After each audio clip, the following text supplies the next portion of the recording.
Tô. Boa noite a todos, sejam bem-vindos a mais um encontro do Grupo de Estudos de Direito Sistêmico. E hoje nós vamos dar continuidade à leitura do livro Para que o Amor Dê Certo, de Bert Hellinger. Nós vamos retomar a leitura na página 22. Hoje temos como leitora a Antônia e estamos sob a orientação do Renê. Lembrando que esses nossos encontros eles acontecem todas as terças-feiras, às 20h20 a sala já está aberta. É sempre pelo mesmo link, então quem está assistindo pela primeira vez, está aqui conosco pela primeira vez ao vivo, bem-vindos. Quem for assistir a gravação, é sempre o mesmo link. Nós temos um perfil no Instagram que é Leituras Sistêmicas, então essas informações estão tudo nesse perfil. Tem um grupo no Facebook, tem um grupo no Telegram, e as gravações ficam disponíveis no canal do YouTube do Hamilton Plácido da Rosa, tá bom? Então, isso tudo a gente consegue obter através do Leituras Sistêmicas. E aí, eu já vou dar um outro recadinho. Dia 7, deixa eu só confirmar a data aqui. Dia 7 a 9 de novembro deste ano, vai ter em São Paulo o Hellinger Days Brasil. E esse ano vai ser especial porque é o segundo ano que tem aqui no Brasil e vai ser especial porque o Bert Hellinger faria 100 anos, então eles vão fazer uma homenagem para ele. E as informações, quem quiser participar, no Hellinger Schule Brasil, no Instagram. Mais um outro recadinho, eu queria agradecer para quem já contribuiu. Esse grupo, ele existe desde 2016, gratuito, e normalmente uma vez por ano a gente faz uma vaquinha, né, para poder pagar o Zoom, que é a única coisa que a gente precisa cobrir os custos. Então, algumas pessoas já contribuíram, eu quero agradecer. E quem quiser contribuir, lá no grupo do Facebook tem também as informações para fazer o Pix. E eu gostaria de um último recadinho. O Hamilton, o canal do YouTube é dele, ele fica nos bastidores, é ele que sobe os vídeos para o YouTube. E ele deixou um recado para mim essa semana, então eu gostaria de compartilhar com vocês, porque é para todos. Que o amor dê certo para todos os participantes e também para aqueles que vão assistir os vídeos ao vivo nessa nova jornada. Então, eu estou transmitindo isso, que o Hamilton me compartilhou, eu acho que é para todos, tá bom? E aí, para quem não sabe, o Hamilton foi quem teve a ideia do grupo e até hoje ele fica subindo os vídeos. Então, quando acaba aqui, eu já passo para ele, ele prontamente já disponibiliza. E é isso, Renê, já passo para você a palavra. Obrigada. Obrigado, Helena Júlia, né? Importante isso que a Helena fala do Hellinger Days, até porque a Hellinger Days ela sempre costuma acontecer na Alemanha, né? Na época de Bert Hellinger, ela ocorria em maio e depois no final do ano, né? Exatamente a primavera na Alemanha e depois o outono, né?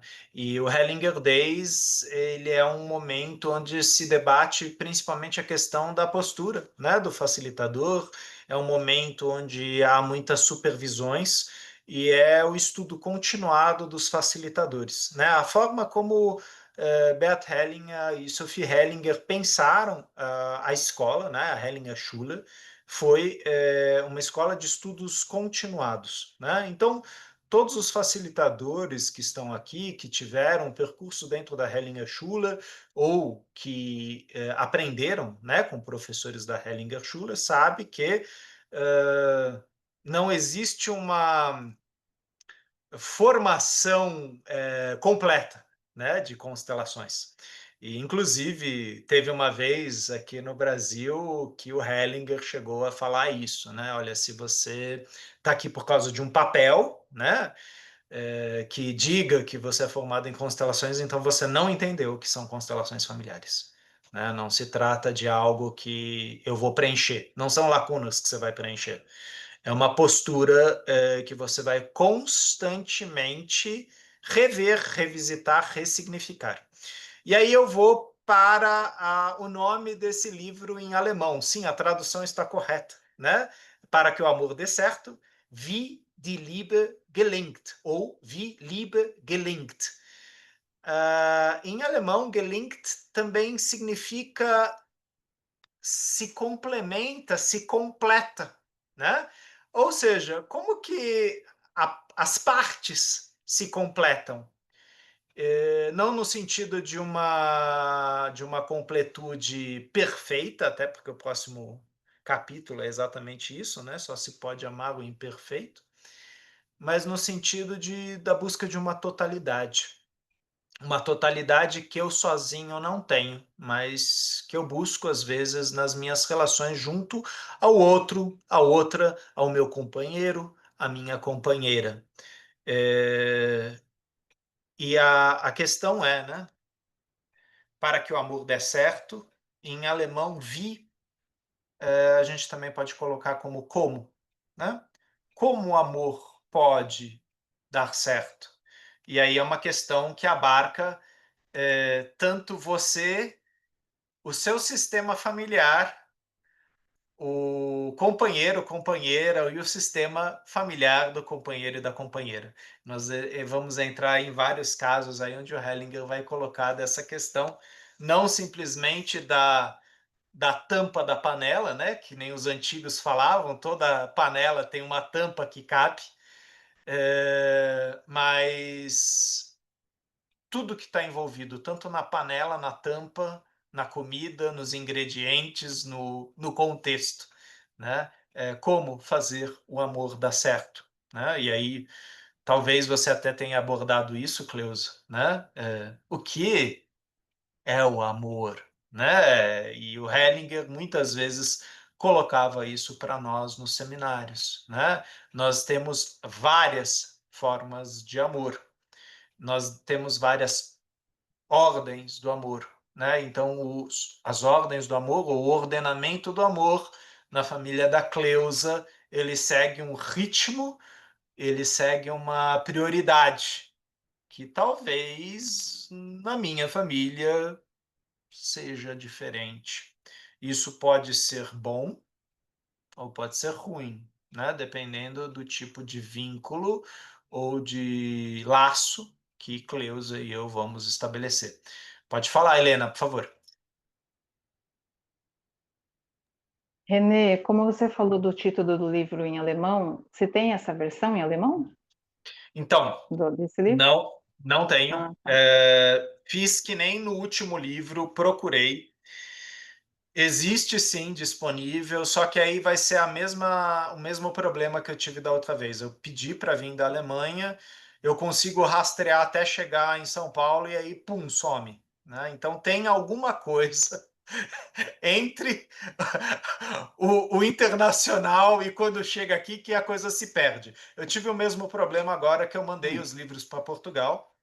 Inclusive o nosso novo, né, Constelação Familiar, História, Teoria, Pesquisa e Ética, só que eles extraviam, né? Então tem questões aí que são complicadas, por isso que eu falo para o pessoal de Portugal, ó, espera a gente ir para Portugal, né?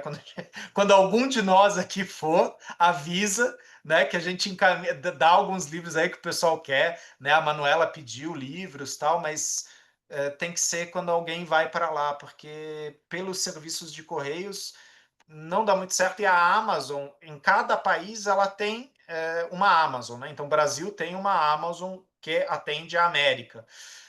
Quando você vai para a Europa, muitas vezes a Amazon América fala: não, não, não vai.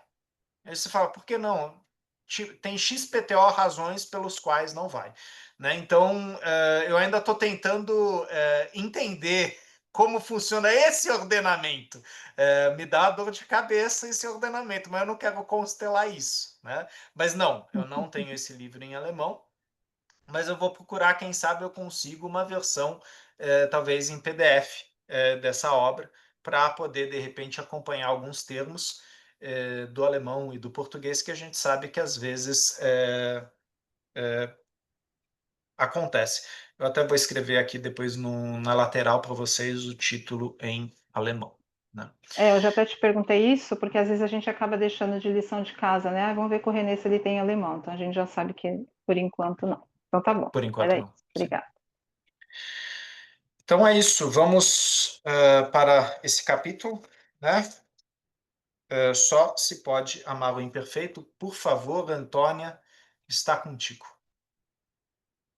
Boa noite. É na página 22, então. Isso. Emaranhamentos que se estendem por gerações e suas soluções. No seio da família, existe uma profunda necessidade de justiça e compensação. A família e o grupo familiar comportam-se como se tivessem uma alma comum. Essa alma vela para que exista na família um equilíbrio entre a perda e o ganho. Equilíbrio esse que abarca várias gerações. Por exemplo, se um homem se separou levianamente de sua primeira mulher, ferindo-a, e essa mulher tem raiva dele, ele talvez passe pela experiência de que a filha do seu segundo matrimônio fique com raiva e que tenha em relação a ele os mesmos sentimentos da primeira mulher. A solução seria esse homem dizer à sua primeira mulher: fui injusto com você. Sinto muito. Reconheço tudo o que você me deu. Seu amor foi grande e o meu também, e ele pode perdurar. Assim, pode-se observar que a primeira mulher fica amável porque é respeitada. O homem pode ainda dizer: olhe, esta é agora minha nova mulher. Tenho com ela estes filhos. Por favor, olhe-nos com benevolência. Via de regra, a primeira mulher concorda prazerosamente com isso. Assim, o primeiro vínculo é dissolvido de modo positivo. Em uma terapia com a filha, ela poderia dizer ao pai: esta aqui é a minha mãe e eu sou a sua filha. Não tenho nada a ver com a sua primeira mulher. Eu me atenho a vocês. O que houve entre vocês adultos não é de minha alçada. Por favor, olhe-me como sua filha e eu o aceito como meu pai. A filha poderia dizer à mãe: para mim, você é a única certa. Não tenho nada a ver com a primeira mulher do papai. Coloco-me agora ao seu lado. Por favor, olhe-me como sua filha e eu a aceito como minha mãe. Se ela ainda acrescentar, você é adulta e eu sou criança. Então ela assume o seu lugar como filha na família e o relacionamento anterior já não pode mais atuar negativamente sobre o presente. Só um Certo? instantinho, Antônia. Só um instantinho. Eu vou fazer uma breve colocação aqui, né, que me chama a atenção, né? Logicamente que a gente fala, né, as frases de solução, elas não são uma coisa a ser decorada, né? Mas nessa parte, né, onde se fala aqui, por favor, olhe-me com benevolência. A Tsuyuko Spelter, Matthias Bronk, de forma geral, nas traduções, a gente costumava traduzir isso como, por favor, me olhe com carinho. A gente usava esse termo, né? Also, em alemão a gente falaria, bitte schau mich mit Liebe an. Olhe para mim com amor. E a tradução para o português legal seria essa, por favor, olhe com carinho para mim. Olhe com carinho para meus filhos, né? Sim, não está errado benevolência, né? Mas é interessante que aqui no Brasil, quando você usa essa palavra carinho, ela tem um efeito muito forte entre as pessoas, talvez por uma questão de raiz cultural aqui, da palavra em si, a força que a palavra carinho tem. Né? Então, são coisas pontuais, às vezes, que nas traduções a gente prestava atenção. Né? E eu lembro que a Tsuyuko sempre frisou essa questão do carinho. Né? por favor, olhe para mim como carinho. Por favor, reconheça-me como sua primeira, segunda, terceira mulher com carinho, né? E a, o que a Antônia leu agora no final, né? A fala da filha em relação à mãe é uma fala que desemaranha no sentido das lealdades invisíveis, né? Eu tomei algo para mim que não é meu, que se trata aí do amor, do primeiro amor do papai, do segundo amor do papai, de uma relação anterior do papai, mas não tem a ver com a mamãe, mas é a minha ligação de alma de filha com o meu pai. Só que isso não me cabe, né? Então, quando eu falo isso é do papai, isso é da primeira esposa do papai, eu fico ao seu lado, mamãe. Então, a filha pode ser apenas filha. E ela não entra num lugar de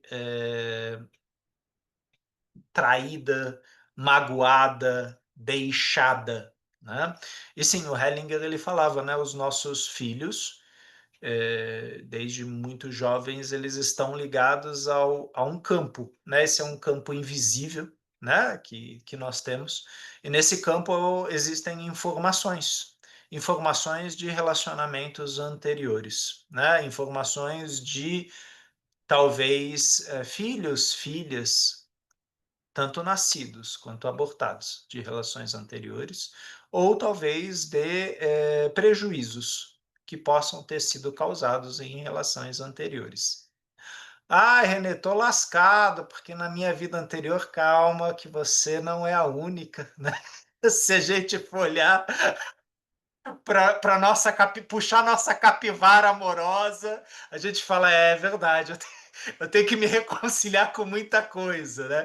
E é um trabalho, sim, talvez meditativo, de tomada de consciência, de maturação, né? Até porque se eu estou no relacionamento que eu estou hoje, foi também graças às várias dificuldades ou perrengues que eu passei nas relações anteriores, né? E às vezes eu ocupei um lugar de vítima, de perpetrador, às vezes eu sacaneei, às vezes eu fui sacaneado, né? E é aquela coisa, se eu consigo deixar isso, né? Reconhecer foi assim, mas agora é diferente, agora eu vou fazer diferente.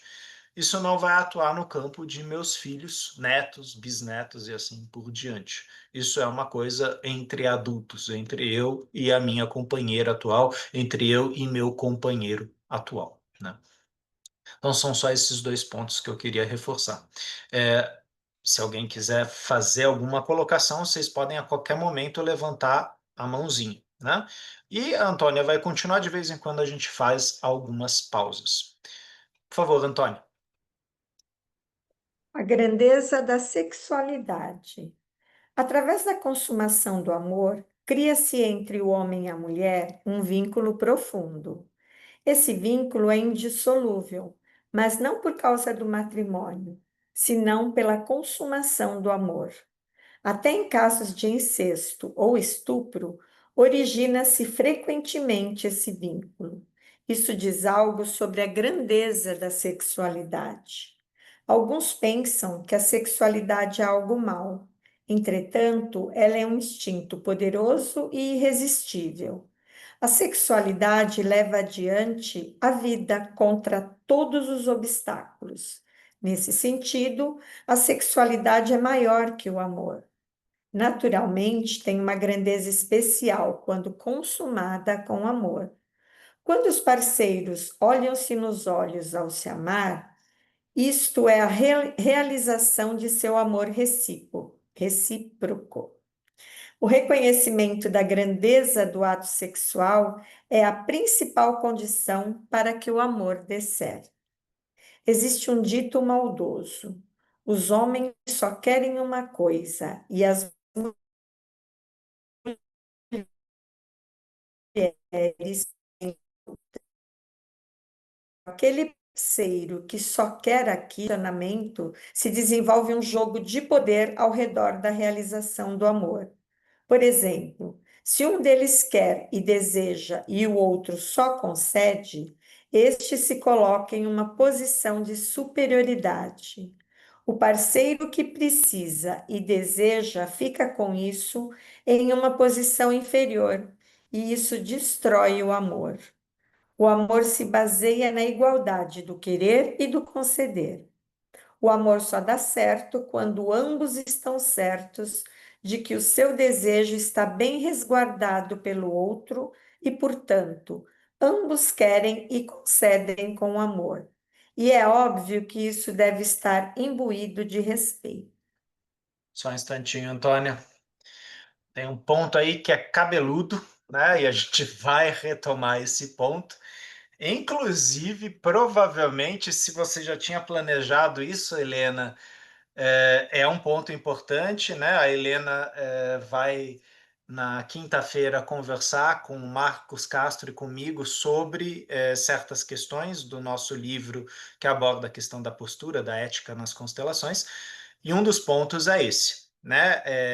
Amor e sexualidade. E aqui ele faz uma afirmação que já foi muitas vezes criticada tanto no círculo interno das constelações quanto externo. E eu vou fazer um apontamento aqui que é importante, né? Por mais que nós já saibamos isso, mas é sempre bom retornar. Né? Bert Hellinger tinha uma postura dentro da constelação fenomenológica, ou seja, ele deixava vir à tona o que deveria vir à tona ou reconhecia aquilo que se mostrava tal como se mostrava. E em muitos seminários ele percebeu que, inclusive em relações violentas, em relações não consentidas, o amor, e aí entra a palavra gelenkt, tá? Gelenkt no sentido não de dar certo, mas no sentido de se complementa. Ou seja, ele seguiu em frente. Essa criança vem. Ou seja, através de um ato violento, através de uma agressividade, a vida segue adiante. O Hellinger em nenhum momento fez um estabelecimento de que é legal isso, que é positivo isso. Não, não. Ele falou: olha, isso acontece. Isso também é uma forma de vinculação. Por isso que quando a gente pega as ordens do amor, faz sentido a gente substituir a palavra amor por vínculo. As ordens do vínculo. O que na sua família vincula, né? Óbvio que um filho, uma filha, nascida de uma violência, ela nasce dentro de um contexto. E não, ela não é responsável por isso, ela não causou isso. Mas esse contexto já está lá. E aí a gente tem várias situações. A gente tem situações de aborto, a gente tem situações de doação da criança, a gente tem situações de judicialização, de criminalização e assim por diante. A gente tem emaranhamentos. O Hellinger está falando aqui, a sexualidade é maior que o amor por causa desse vínculo, né? Lógico que o amor ele é uma construção feita talvez por dois adultos maduros. A sexualidade ela vincula e às vezes de uma forma instintiva. Aí a gente vai um pouco para a psicanálise também, né? A sexualidade ela é instinto e muitas vezes ela é violenta. Então, recentemente eu estava falando disso. Existe um texto, né, de Sándor Ferenczi, onde ele fala da diferença da linguagem sexual da infância e do adulto, onde ele fala que a infância é a linguagem da ternura e o adulto é a linguagem erótica. Ou seja, às vezes essas linguagens se confundem. Não era para se confundir, não, não era, mas elas se confundem. E aí você tem um desequilíbrio na relação. O pequeno é tomado pelo grande. né? E o que geralmente a gente vê é que o pequeno toma do grande, né? No caso de uma criança tomar de um adulto, e um adulto contornar, proteger aquela criança. Quando é ao contrário, sim, é um abuso, é um assédio, é uma violência. E sim, isso causa vínculos, isso causa marcas, isso causa relações, às vezes, patológicas, né? Mas o Hellinger ele não entrava nisso. Ele olhava para o que seguia adiante a partir disso. Como que ficava uma família que foi lesada após o fato? Como ficava a família que lesou após o fato? Como que essas famílias equilibravam essa questão do dar e do tomar, essa questão do amor, né? E aí vou pegar como exemplo, né? Eu e o Celso, a gente se encontra na rua e eu chego pro Celso e falo: Ô, Celso! E dou um tabefe na cara dele. E falo: faz tempo que eu não te vejo. Dou outro tabefe na cara dele. E ele sorrindo, né? Com a bochecha vermelha, uma lágrima no olho, fala: que saudades de você. Aí vocês vão falar: nossa, isso é patológico. Não, para nós dois isso é saudável. A gente tem uma forma efusiva de demonstrar amor, agressivo, né? Mas talvez entre nós dois isso funcione assim. Se eu fizer da mesma forma com a Helena vai para a delegacia da mulher e fala: esse cara me agrediu na rua, né? E talvez eu até não entenda. Eu falo: não, mas Helena, eu faço isso com todo mundo. A Helena vai falar: comigo não. Eu não te dei a liberdade para você fazer esse tipo de coisa comigo. E aí a gente percebe, né, que como adulto eu preciso reconhecer que existe uma diferença entre o Celso, entre a Helena, e que existem linguagens diferentes. Uma criança, muitas vezes, ela não percebe isso. Ela precisa que um adulto, às vezes, coloque balizas, parâmetros, né? Ela é a parte fraca, né? Mas, voltando aqui, né, eu só vou reler essa primeira frase que a Antônia leu, né? Através da consumação do amor, cria-se entre homem e mulher um vínculo profundo. Sim, também entre homem e entre mulher e mulher. Mas, como dito, muitas vezes o Hellinger usa homem e mulher porque ele está falando da questão biológica, inclusive da questão de geração de filhos, né? Mas sim, se houver um atentado meu contra o Celso, ou do Celso contra mim, mesmo nós sendo homem, isso cria um vínculo poderoso, mesmo que seja um vínculo de ódio, um vínculo de ressentimento, de mágoa, de vergonha, de culpa, né? E assim por diante, né? Quem destrincha isso bastante recentemente é Gabor Mate, no livro O Mito do Normal, e também o livro de Bessel van der Kolk, O Corpo Guarda Suas Marcas. Depois a gente coloca isso no grupo de vocês. Mas são dois livros que falam dessa questão da sexualidade, às vezes deixar marcas afetivas, carinhosas, e outras vezes deixar marcas difíceis, cicatrizes, né? O vínculo, esse vínculo é indissolúvel, mas não por causa do matrimônio, senão pela consumação do amor, até em casos de incesto ou estupro. Origina-se frequentemente esse vínculo. Isso diz algo sobre a grandeza da sexualidade, né? Então, esse é um tema que sempre vai ser, talvez, importante a gente retomar e rever, né? Não é um tema simples, né? Eu lembro que em minhas primeiras aulas de psicanálise, quando eu tomei contato aí com os livros, né, que falavam da sexualidade infantil, Édipo, A minha primeira reação foi uma reação de tabu, que nem o Hellinger fala aqui, né? As famílias às vezes têm tabus, elas têm resistências, elas têm questões, e a minha primeira reação foi: que é isso, gente? Isso é primitivo. E o Freud ele falava, né? Graças à religião e à civilização, nós conseguimos coabitar como humanos, porque se não fossem as, os mandamentos, ordenamentos e leis, nós seríamos bichos, né? E aí tem uma outra frase, eu não sei de quem é, se eu não me engano, é de um sociólogo que fala: se você der 5 minutos, qualquer ser humano se transforma num animal, né? Dependendo da situação. E aí, se a gente assiste filmes como, por exemplo, o Ensaio sobre a Cegueira, a gente percebe essa realidade selvagem que há no ser humano, essa coisa instintiva.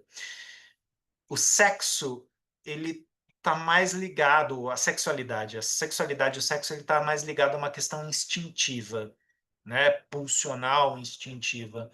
O amor, ele já caminha por outras moradas dentro da gente, moradas afetivas, moradas de racionalidade, de mentalidade, de construção, né? Então, isso a gente tem que ter em mente quando a gente olha para esses casos. Por isso que o Bert Hellinger falava, primeira postura do facilitador, quando ele se depara com uma situação dessas, é: respira fundo e tenta estar presente, sem intenção, sem julgamento, sem pena, sem amor, né? Se você consegue, você segue a facilitação.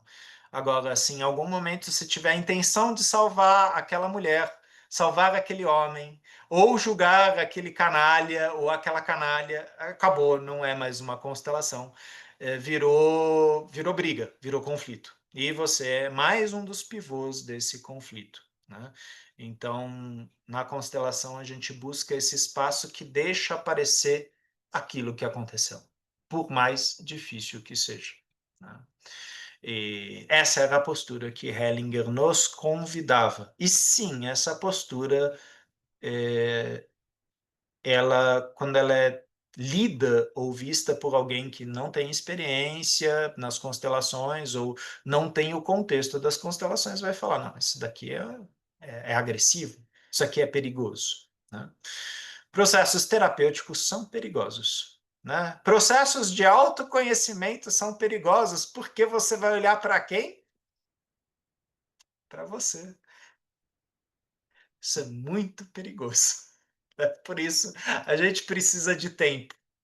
Tempo para se conhecer, tempo para se descortinar e diferenciar o que é meu, o que é do papai, o que é da mamãe, o que é do vovô, o que é da vovó, né? O que realmente é meu e eu pago aqui, e o que eu carrego junto comigo nessa minha mochila ancestral, né?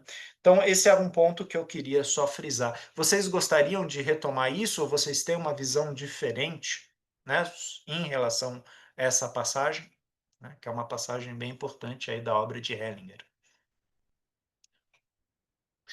Quando a gente fez, já vou para você, Helena, quando a gente fez o livro, né, o estudo sobre a obra do Hellinger, esse era um dos livros, mas para trabalhar a questão da sexualidade eu usei outros livros, né? Mas esse aqui é um dos primeiros livros onde Hellinger traz essa temática, que é uma temática bem delicada aí. Por favor, Inês. Helena. Renê, é a segunda vez que eu ouço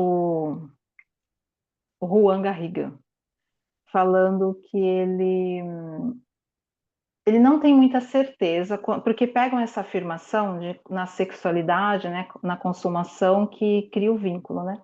E perguntam Uhum. para ele. Então, é a segunda vez que eu ouço ele falar, inclusive essa semana eu tive mentoria com ele, e de novo perguntaram, e ele fala assim: olha, eu não posso afirmar, eu não tenho muita certeza disso. Ele falou: eu tenho dúvidas se realmente cria esse vínculo, né?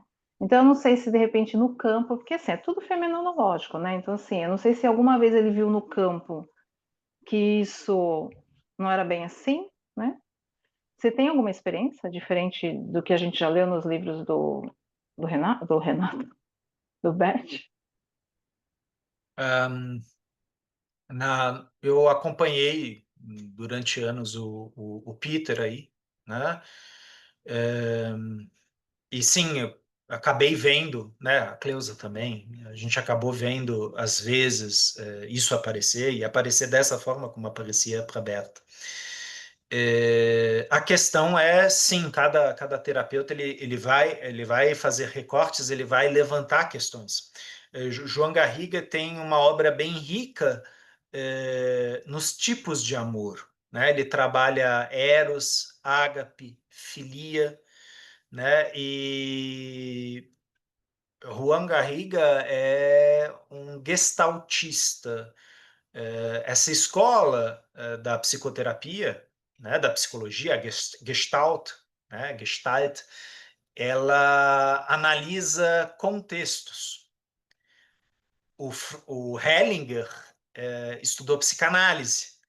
Então, Hellinger mergulhou bastante nessa questão das relações sexuais. E sim, quando se fala, pô, mas o Freud, para Freud tudo era sexo.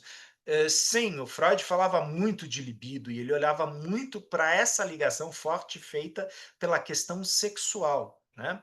Se João Garriga, de repente, usar uma referência mais junguiana, por exemplo, não, ele não vai fazer essa afirmação como Hellinger a fazia. Então, eu acho perfeito isso que o João fala, né? Tipo, eu vejo isso com dúvidas, porque a gente não está falando aqui de coisas universais, a gente está falando de coisas contextuais, né? Então, no contexto de Hellinger, repetidamente se mostrou que esse é o vínculo mais forte, né? Agora, isso não é uma lei universal. A gente não pode esquecer que Hellinger era um facilitador europeu. Como será que é ser facilitador no Oriente Médio? Como é ser um facilitador na China? Como é ser um facilitador no Japão? E eu coloco isso porque a questão cultural ela muda muitas coisas, inclusive a forma como nos portamos em relação às ordens do amor, né? Então, eu tenho um colega que trabalha no Japão, e ele fala dessas diferenças, inclusive ele domina tanto o português quanto o japonês. Existem diferenças, e o próprio Lacan falava isso na psicanálise, que a psicanálise na Alemanha ela era de uma potência, e na Itália era outra, e ele falava que isso tinha a ver com a língua, entre a questão saxônica, eslava e a questão latina, né? A origem da língua. E aí ele falava que o japonês, que é uma linguagem simbólica, ele tem outro registro comunicacional. Aí você vai falar, pô, mas que complicação é? As ordens do amor são bem complicadas. É legal João trazer isso, né? Lógico, a gente continua vendo isso na obra do Hellinger e vocês vão encontrar isso em várias obras dessa forma. E sim, era essa marcação que Hellinger fazia. Então, a Helena traz para nós uma outra marcação de um outro facilitador com muita experiência no campo, que é João Garriga, né? Vale até a pena um dia a gente votar num dos livros de João para trazer para cá, né? Talvez Aonde Estão as Moedas, Bailando Juntos, Sim a Vida, né? E a gente vai ter uma visão outra, né? João ele estuda muito filosofia, ele ultimamente ele traz muito poesia em seus seminários, né? A Helena está acompanhando um aí, né? Que está sendo online, né? Inclusive oferecido aqui no Brasil também. E é uma forma da gente ter outra perspectiva. A gente não pode esquecer que a origem também de Hellinger era católica, né? Ele era padre, ele era da ordem de Marienhill. Sim, ele era teólogo. Tudo isso conta na apresentação do arcabouço teórico dele. Então, quando ele fala de tabu, ele está falando de tabu na visão cristã, né? Pô, René, mas isso interfere na teoria? Sim, lógico. não dá para você afastar a criatura de seu ambiente, né? O Nietzsche falava isso: você quer estudar uma obra, estude a data da obra, estude o ambiente da obra, estude o contexto da obra. E Bert Hellinger é um teólogo, é um pedagogo, é um filósofo que, sim, teve que fugir aí da Alemanha por conta, né, do regime, né, nacional socialista, e a Ordem de Mariannhill, lá na África do Sul, foi uma oportunidade dele poder estudar, poder trabalhar, poder exercer e caminhar em direção ao terapêutico. Então, tudo isso foi formando isso que a gente tem hoje como as constelações familiares, segundo Bert Hellinger. Né? E aqui a gente já falou isso algumas vezes. Bert Hellinger ele não se colocava como detentor das constelações familiares. Ele deixava bem claro em seus livros que as constelações familiares já existiam. Ele se encontrou com elas. Né? Isso está num dos livros que chama Histórias de Sucesso. Né? Então ele fala que ele aprendeu com Thea Schoenfelder, com Lee Caddies e MacLeod. Né? Ele teve vários professores que foram introduzindo ele às constelações familiares. E se vocês forem para a Alemanha, Áustria, Inglaterra, vocês vão descobrir formatos de práticas sistêmicas, de constelações estruturais que não sabem de Hellinger, que não sabem das ordens do amor, que partem de outra perspectiva. Né? Então, né, aqui nós vamos partir dessa perspectiva, e para Hellinger, a sexualidade é maior que o amor. E nesse sentido ele está bastante alinhado com Sigmund Freud. O Freud deixa bem claro, antes de que você seja sujeito, você foi feito sexualmente, né? O sexo originou você. E tudo que aconteceu antes, né, de você nascer tem a ver com você. Quer dizer, como foi esse sexo, como foi esse encontro? Foi um encontro casual, foi um encontro matrimonial? E desde que o homem é homem, o sexo muitas vezes está antes do contrato matrimonial. Né? A gente vai encontrar em vários livros, inclusive de uma psicanalista brasileira, me foge o nome dela agora, eu vou lembrar, depois coloco aqui coloco lá no grupo para vocês, que ela fala da história do sexo e do amor, né? Onde ela fala do casamento como um acordo, né? E como isso muda de cultura para cultura, de sociedade para sociedade. O que não muda é o sexo. Né? Então, nesse sentido carnal, instintivo, pulsional do ser humano.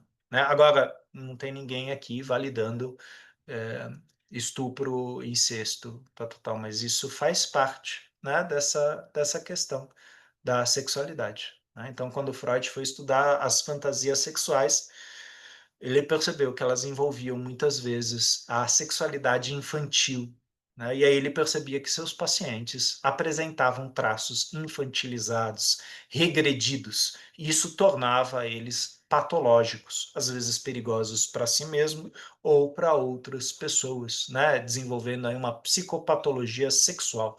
Depois isso vai dar toda uma origem dentro do direito ao estudo de tipologia criminal, tipologia patológica, e a maioria delas fala da questão sexual.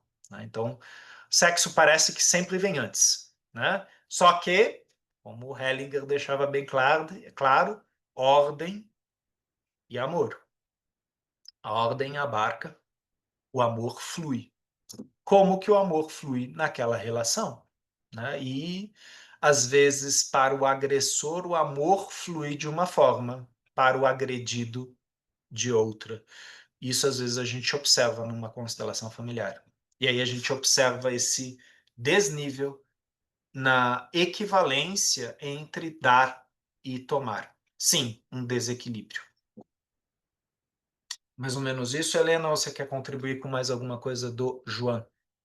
Não é isso, e aí você falou uma coisa bem importante, algumas, né?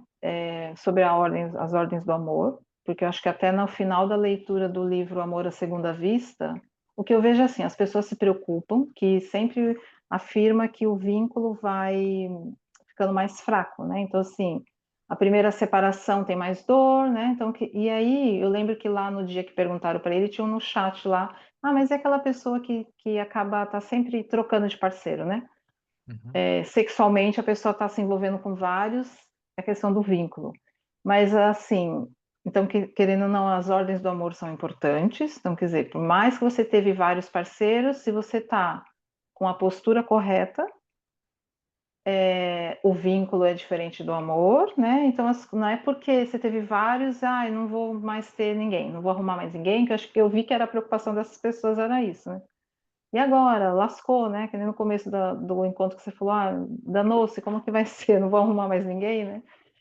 Então, o importante é isso, né? Essa postura, viver as ordens do amor, né? Porque não adianta a gente conhecer aqui, e desvincular, né? Quer dizer, vínculo é uma coisa, amor é outro. Não significa que relacionamento nenhum mais vai acontecer, né? E a questão da cultura também, né? Culturas diferentes não dá para a gente colocar numa caixinha, né? Então, é isso. É que como já é a segunda vez que eu ouço ele falar isso, aí eu fiquei pensando, nossa, será que... eu nunca vi no campo, né? Eu sempre vi da forma como o Hellinger escrevia, né? Era isso. Muito obrigada. Eu vou fazer, em relação a isso que você falou, Helena, eu vou falar uma interpretação geral, mas isso não, novamente, isso não é universal, isso não é uma lei, tá?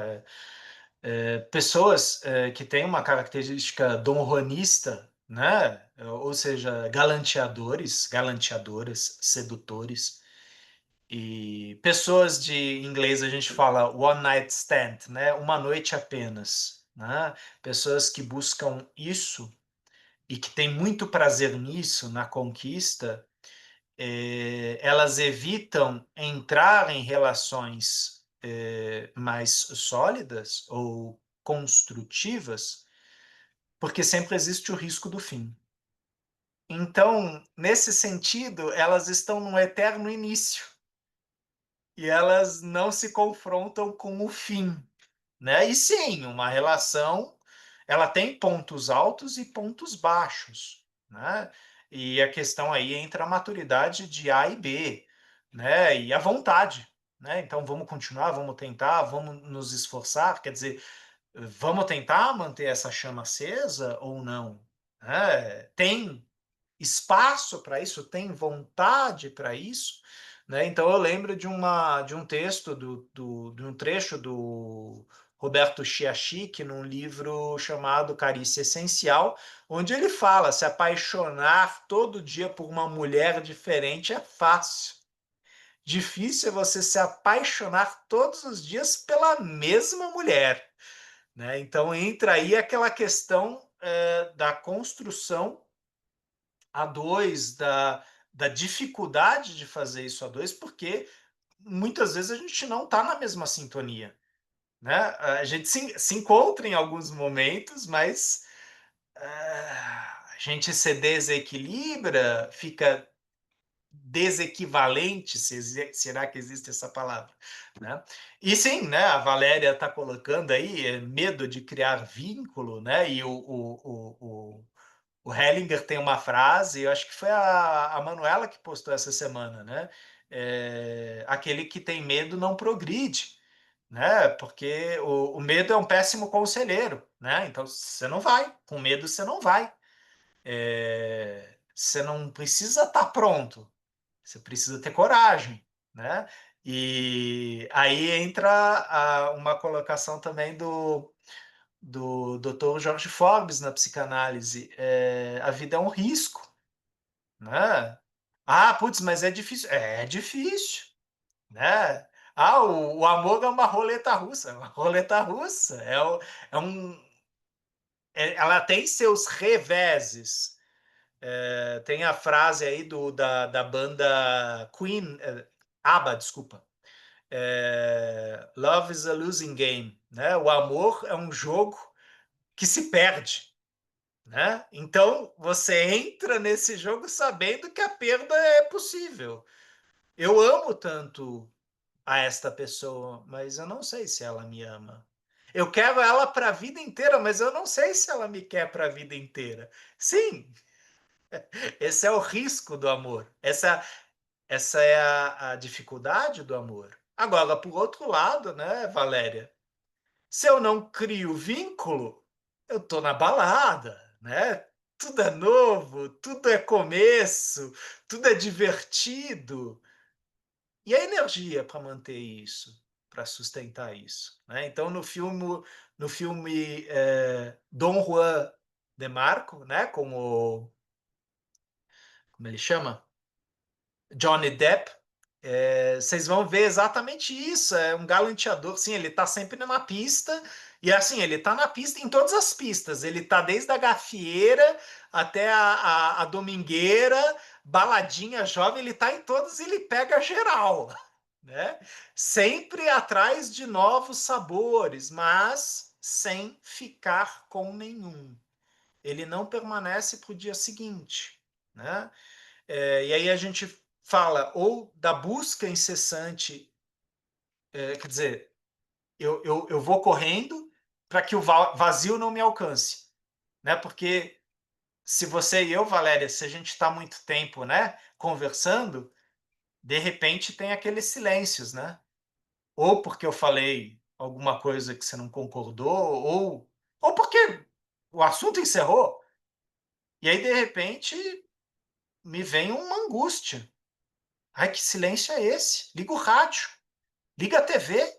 Vamos fazer alguma coisa, convida os amigos, vamos fazer um churrasco, né? É difícil estar ao seu lado em silêncio, né? Quantos casais não trazem isso? Né? É medo do silêncio, é medo da solidão e não da solidão do outro, é a minha própria, né? E a gente percebe que casais maduros, eles começam a apreciar silêncios. Eles respeitam o silêncio um do outro e ficam juntos em silêncio, né? Existe uma outra maturação, inclusive a questão da sexualidade, ela é de outra qualidade. Aí a gente não fala mais de quantidade, a gente fala de uma qualidade diferente, né? E sim, se a gente for estudar o tantrismo, né? O tantrismo como filosofia, a gente vai encontrar isso. Agora, o tantrismo como massagem, isso é outra coisa, né? Infelizmente, em muitos lugares, o tantrismo foi para um lugar da sexualidade, do instinto. E não é isso. Né? O tantrismo ele fala do encontro. Ele fala da sustentação da energia desse encontro sexual e amoroso entre as duas partes, duas, três, quatro, entre as partes que estão lá, né? Sustentar essa sintonia, né? E para isso eu tenho que ter um outro que está de acordo, né? De estar em sintonia, de querer estar em sintonia, né? E sim, num caso de violência, num caso de abuso, num caso de assédio, você não tem essa sintonia. Você tem uma parte que está falando, não. Não quero ou não posso, não sei, não consigo. E talvez exista uma outra parte que busque exatamente essa resistência para manter a relação, né? E aí a gente entra em várias questões aí que envolvem uma imaturidade sexual, né? Na visão da psicanálise, muitas vezes quando a gente vê esses casos de patologia sexual, a gente fala de imaturidade emocional sexual, né, de uma pessoa que ela não sabe lidar com seus impulsos, ela não trabalha, né, questões que aconteceram com ela, e ela se entrega a um fetiche, se entrega a um vício, né, que sim, é extremamente poderoso, é instintivo, né, é um bicho, né, e aí ela se deixa levar, né. Eu gosto bastante daquela música da Rita Lee, Sexo e Amor, né? Onde ela vai falando hora de um, hora de outro, e ela vai concatenando, né? Do ponto de vista cultural dela, o que seria sexo e o que seria amor, né? E eu acho que isso é uma reflexão interessante para hoje, para esse grupo, né? Nós temos múltiplas formas de nos relacionarmos amorosamente e sexualmente. Qual é a sua? Né? E por quais você já passou? Isso não é para você responder para ninguém aqui, né? Mas mais uma reflexão, né? Como que você vivencia o sexo hoje e como você saboreia o amor hoje, né? E esse amor que vincula. E sim, a gente está falando também do alto amor, né? Porque para eu amar o outro, eu preciso ter descoberto também esse alto amor, esse amor por mim, né? Aí a referência de outro psicólogo, Augusto Cury, né? Tanto se fala, né, do amor ao outro, do respeito ao outro, tal, mas o primeiro deveria ser o alto amor, o alto respeito, né? Para que eu possa construir junto com o outro essa estrada chamada amor, né? E onde também nós temos essa questão do sexo, né?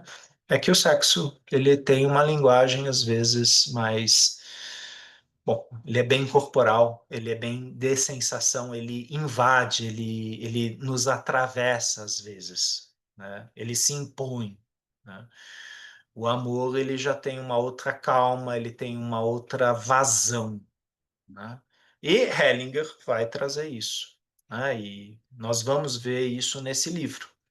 Para que o amor dê certo, a gente está falando de várias linguagens, né? Linguagem emocional, linguagem sexual, linguagem verbal, espiritual, né? E não só a sua, mas também do seu parceiro, da família do seu parceiro, da sua família, da sua sociedade, né? Que sociedade é essa onde você vive, né? E o que hoje é tabu, que há 20 anos atrás talvez era mais tabu ou menos tabu, né? E a gente vê, né? Todos vocês, se vocês olharem para a adolescência de vocês e olharem para a adolescência hoje, vocês falam, nossa, mas mudou. Sim, mudou, né? Para melhor, para pior, né? Logicamente, o prisma que você vai usar é o seu próprio. Aí vão ter coisas que você vai falar, não, tá pior. Tem outras que você vai falar, putz, quem dera se na minha época, né? E provavelmente você teria feito igual, porque naquela época você respondeu com a maturidade que você tinha naquela época, né? É, as constelações familiares, elas dão uma oportunidade, se vocês permitem essa minha metáfora, de rebobinar o filme. E, de repente, você se vê no filme e você fala, nossa, era assim mesmo, né? E o facilitador, às vezes, vai falar, era assim. E agora? Como é agora? Você quer que continue sendo assim? Ou você quer ser diferente, fazer diferente, relacionar-se, vincular-se diferente? Esse é o convite da constelação, né? Sim, a gente vai olhar para uma coisa passada, que atua no presente, mas que não precisa ser fixada da mesma forma no presente. Ela pode sofrer alterações conscientes na presença, né? Bom, vocês viram que a gente não leu muito por culpa da Helena, que fez perguntas, né? Se não fosse a Helena, a gente teria lido mais, né? Então, Cleusa, você viu, a culpa não foi minha, foi da Helena, né? Então, a Cleusa vai continuar a leitura com vocês a partir desse ponto, né? E, logicamente, qualquer dúvida que vocês tenham, vocês também podem colocar lá no nosso grupo do Facebook. Eu depois vou colocar algumas das referências bibliográficas que eu falei. E é isso, né? Eu passo a bola agora. Agradeço, Antônia, pela leitura. Passo a bola aí para Helena. Por favor, Helena. Antes de eu encerrar, gente, eu vou tirar fotinho, só que como eu estou no tablet, eu vou usar o celular. Então, quem quiser sair na fotinho, passar perfume, quiser abrir a câmera, aí eu vou Você ter que quer que eu tirar duas, tá? fotografo também, Helena? Pode ser, você consegue tirar print da tela? Consigo, Aqui o consigo. tablet, se eu for tirar print, eu vou derrubar ele. Aí, ok. 1, 2, 3 e... Foi. Não, ainda não. Apertei o botão errado, gente. Peraí. E lá é.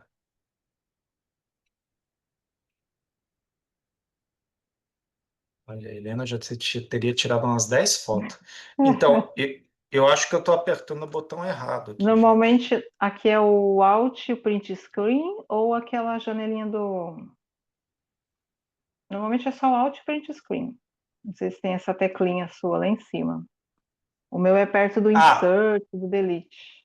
eu acho que fotografou. Eu daqui a pouco te mando. Então tá bom. Muito obrigada. Hoje é o meu auxiliar. Sim. Então é isso. Gente, boa noite. Muito obrigada. Bem-vindos os que vieram pela primeira vez. Voltem, nós adoramos. Não sou eu que falo, tá? É que o Renê me provoca, então aí eu acabo fazendo pergunta. Um bom descanso para vocês e até semana que vem. Boa noite, obrigado. Tchau, boa noite. Tchau, boa noite.